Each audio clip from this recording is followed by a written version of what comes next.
Você concluindo um ciclo, né, na Secretaria da Educação do Estado da Paraíba, né? Como é que você pode exemplificar esse período que você está passando na frente da educação? Meu amigo, eu tô exausto, mas eu tô feliz. Eu aprendi ainda mais a respeitar quem trabalha na educação, Henrique. Porque quem trabalha na educação, e eu passei a viver dessa forma também, trabalha manhã, tarde e noite, leva trabalho para casa. Trabalha no feriado, no final de semana. Trabalha muito mais horas do que é pago para isso. Eu brinco muito, e eu tenho muitos amigos na saúde, minha esposa trabalha na saúde, mas o médico, às vezes, ele trabalha, por exemplo, num regime de plantão, ele recebe ali pelas horas. Se recebe bem ou mal, é outro debate. Mas na educação, não. O pessoal trabalha mesmo não recebendo por aquelas horas que está trabalhando. Vai muito além do expediente. E eu acabei percebendo que, além do salário, quem trabalha na educação trabalha por amor. Porque tem uma causa social envolvendo. Henrique, é uma profissão que cuida de uma geração inteira. Se trabalhar bem, dá tudo certo. O pessoal passa no vestibular, vai cursar um ensino superior, passa numa faculdade, vai para o mercado de trabalho, se prepara para a vida, tá preparado ali para o seu futuro. Se trabalhar mal, é um desastre na vida de milhares de pessoas. Então, é uma grande honra, foi a missão mais honrosa da minha vida. Você já fez aí a introdução. Eu já fui deputado federal, deputado estadual, várias missões legislativas, mas a missão de ser secretário de Educação é a missão mais complexa, mais desafiadora, mas é a missão mais honrosa da minha vida. Eu não me arrependo um minuto de ter aceito essa missão. Precisei ter coragem para assumir naquele momento. Você lembra muito bem como é que era. A gente não estava lá vivendo as mil maravilhas, apesar de ter um governador extremamente priorizando a educação, mas a gente vivia algumas turbulências. Mas com a ajuda do governador João, do vice-governador Lucas, nós aceitamos o desafio, preparamos o terreno, planejamos muito bem, conversamos com muita gente e as pessoas entenderam a nossa forma de trabalhar. E aí a gente finaliza esse ciclo, esse mês de março a gente está finalizando esse ciclo, sabendo que a missão foi cumprida, Henrique. Porque a gente conseguiu cuidar e obter, agora em 2025, os melhores índices possíveis, todos os índices que o Ministério da Educação colocou para os estados, aqui na Paraíba, foram batidos. Todos os resultados esperados pelo terceiro setor, tem institutos, tem fundações que acompanham o trabalho da educação. Fundação Lema, Instituto Natura, Instituto Bem Comum, nós temos a FGV, nós temos vários institutos que cuidam disso, acompanham isso. E o Instituto Bradesco, todos os índices que foram colocados em metas, a Paraíba bateu. A gente conseguiu bater índices históricos. Então, em 2025, o resultado do trabalho de 2025 nos permitirá agora, em março, receber o selo ouro de alfabetização. O Ministério da Educação só dará esse selo ouro a 11 estados. E a Paraíba está no meio como um estado que se destacou na alfabetização na idade certa. Ensinar o menino, a criança, a aprender a ler e escrever. A Paraíba foi o primeiro lugar no Brasil, o estado que mais cresceu em influência leitora do país. A gente avançou, nós cuidamos do ensino fundamental, do ensino médio, nós melhoramos a infraestrutura escolar, nós avançamos muito na climatização das escolas, porque a Paraíba é quente. Se é quente em João Pessoa, imagine lá pelo sertão. E aí, a gente conseguiu levar os ar-condicionados, climatizar as escolas, foi extremamente burocrático, mas a gente conseguiu avançar nisso. Só no passado a gente climatizou mais de 250 escolas. Até o final do ano, todas as escolas da Paraíba estarão climatizadas, as escolas estaduais. A gente conseguiu construir novas escolas, ginásios, auditórios, instalar laboratórios. A gente conseguiu avançar na tecnologia, melhorar a alimentação escolar, formar os professores, pagar bem os professores. Hoje a Paraíba tem o segundo melhor salário para professor do Nordeste. O quinto melhor salário para professor do Brasil. Isso é muito forte, porque até pouco tempo atrás o professor tem que fazer empréstimo para ter acesso ao seu salário. E hoje a Paraíba está ali tocando. E preparamos, fortalecemos os programas, fortalecemos as aulas, deixamos as aulas com mais qualidade, diminuímos a evasão escolar, e eu vou poder tocar no assunto disso mais um pouquinho para frente. Se o menino falta menos, ele aprende mais, João. Se ele aprende mais, ele passa de ano. Então tivemos a menor taxa de evasão escolar da história da Paraíba em 2025, a maior taxa de aprovação ao final do ano da história da Paraíba em 2025. Se o menino passa de ano, ele avança no histórico escolar. Se ele avança, ele chega no terceiro ano. Ele faz o que ao final do terceiro ano? Uma prova chamada Enem, Exame Nacional do Ensino Médio. E aí, ele passa ou não. A Paraíba foi o primeiro lugar no Brasil de número de aprovados no Enem proporcionalmente. Isso é muito forte. A entrada, o sonho do estudante se tornando realidade. Então, nós conseguimos, desde a criança até a aprovação no Enem, no SISU, é muito forte. 2025 foi o melhor ano da história. E eu estou muito feliz porque 2026 começou no mesmo ritmo. Nós estamos visitando as escolas, ouvindo os professores, ouvindo os sindicatos, ouvindo os estudantes, ouvindo quem trabalha na educação, quem se dedica pela educação, e isso dá resultado, meu amigo. Não tem como não dar. Se você planeja, se você se esforça para botar o que planeja em prática, e se você tem os investimentos certos, é impossível não vir o resultado. E a Paraíba alcançou esse resultado, um resultado merecido. E alcançou porque nós temos um governo que se organizou, que investiu e o resultado apareceu. Eu queria falar um pouquinho sobre... Tentei resumir aí. Não, foi, conseguiu. Queria falar um pouquinho sobre essas coisas que você falou. Atingir esses resultados são vários... Como você falou, são vários pontos, né, que levam a você conseguir isso. Mas eu queria focar um pouquinho em tecnologia. Hoje a gente tem uma dificuldade... Hoje não. A gente tem uma dificuldade aqui na Paraíba de, por exemplo, de matrícula. A gente tem um sistema disso.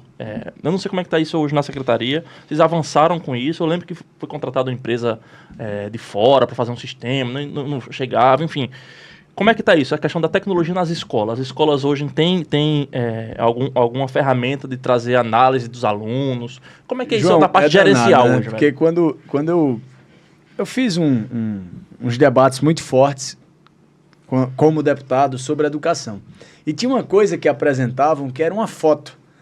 Uma foto de 1950. De um carro. Imagine aí, quem está assistindo, imagine uma foto de um carro em 1950. Aí pegue a foto em 2026 e bote de um carro. É diferente, né? Muito. Sem Não é diferente? Sem não? dúvida. Aí, uma sala de aula em 1950. Sim. Uma Imagina. sala de aula em 2026. Totalmente. Na época não era 2026, era uns 3, 4 anos para trás. Era quase a mesma coisa. Era um professor num quadro que antes era o quadro de giz, que passou a ser um quadro ali de vidro, com a caneta, a cadeirinha, o aluno olhando para frente. Pessoal, se a gente não perceber que o mundo mudou para o carro, para casa e para a educação, nunca vai dar certo. Então você fez uma pergunta, João, que é a tua área, tecnologia, e precisa ser a área do aluno também. Sim. Porque fora da escola, ele vê isso. Pouco ou muito, mas quase toda família tem um celular, um smartphone. Seja qual marca for. Ele tem um WhatsApp. Ele vê um site ou outro. Ele consegue acessar a internet. Isso não é mais uma coisa trivial.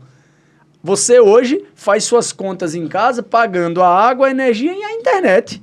Já entra na sua cotazinha lá de despesas básicas. É uma necessidade. É uma hoje, né? necessidade. Então, com a internet, as pessoas têm acesso, Henrique, a tudo. Verdade. É uma outra realidade. Se a gente não entender que na escola precisa ter uma realidade parecida, claro que organizada, mas parecida, o aluno não quer ficar na escola, amigo. Ele quer sair.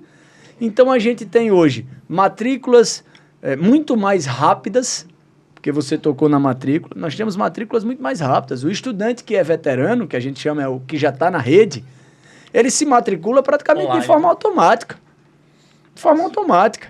A gente hoje acompanha tudo, amigo. A gente usa a tecnologia e tem a escola da Prata lá em Campina Grande, Henrique, que eu sei quantos alunos tem, como é que está a taxa de presença de todos os alunos. Eu sei que o aluno Henrique Lima tem faltado tais dias. Em matemática ele tem uma média de 7,5, em português ele tem uma média de 8,6. Eu sei qual é a média da turma, eu sei qual é a disciplina que mais aquela turma sofre. Eu vou avaliar se o professor pode ser melhorado ou se o problema que precisa ser enfrentado é a dificuldade do aluno, eu sei como é que está aquela escola, eu comparo aquela escola com ela mesma no mês anterior, eu comparo aquela escola com as outras escolas de Campina, eu comparo Campina com as outras cidades, eu comparo as outras cidades, o conjunto de cidades e aquela região com as outras regiões e eu tenho o resultado do Estado.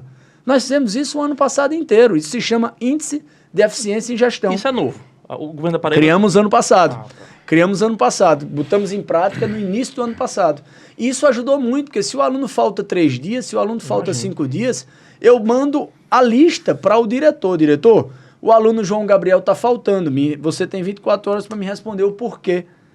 E aí o diretor vai de moto lá na cidade pequena, ele vai lá de moto na casa da família para perguntar porque o filho está...